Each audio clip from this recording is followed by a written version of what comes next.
நண்பர்களுக்கு வணக்கம். இது என்னுடைய டெரஸ் கார்டனுடைய சென்டர் பகுதி. இதில் நான் ஒரு குருவியோடைய கூண்டு மாதிரி செடியிலேயே அதை வடிவமைச்சு அதில் நான் கையால் செஞ்ச ஒரு பேர்டோடைய பொம்மை வச்சுருக்கேன்.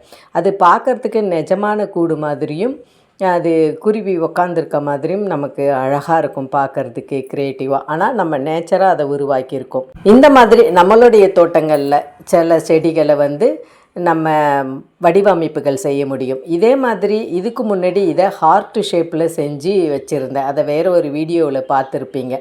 அது மாதிரி நம்ம மனசுக்கு தோன்ற மாதிரி இதை வடிவமைச்சு வச்சா ரொம்ப அழகாக இருக்கும் கார்டன் க்ரியேட்டிவாக. நீங்கள் பார்க்குற இந்த பூவோடைய செடி தான். இதோடைய தண்டுகள் நல்ல கொடி மாதிரி படரும், உடையாது.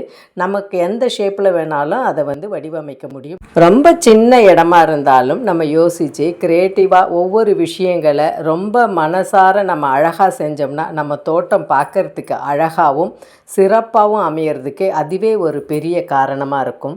ரொம்ப முக்கியமான விஷயம் நம்ம நாள் எந்த ஒரு ஆர்வத்தோட தோட்டத்தை அமைக்க ஆரம்பிக்கிறோமோ அதே ஆர்வம் நமக்கு ஒவ்வொரு நாளும் இருக்கணும். ஒவ்வொரு புது விஷயங்களையும் கற்றுக்கிறதா இருந்தாலும் சரி, நம்ம தோட்டத்தில் செய்யறதா இருந்தாலும் சரி, அது ரொம்ப ஆர்வத்தோடையும் மனமகிழ்ச்சியோடும் செய்யும்பொழுது அது நல்ல ஒரு சிறப்பாக அமையும் நம்ம தோட்டம்.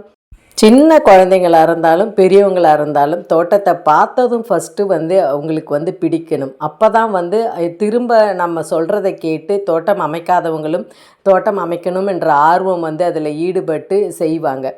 நம்ம ஆரோக்கியமாகவும் அழகாகவும் நம்ம தோட்டத்தை சிறப்பாகவும் வச்சுக்கிறது நமக்கு மட்டும் முக்கியம் இல்லை. நம்ம இந்த இயற்கையை பாதுகாத்து அழியாமல் காத்து நம்ம சந்ததிகளுக்கு திருப்பி கொடுக்க வழிவகுக்கும். Happy gardening. இயற்கை இறைவனே நன்றி, வணக்கம்.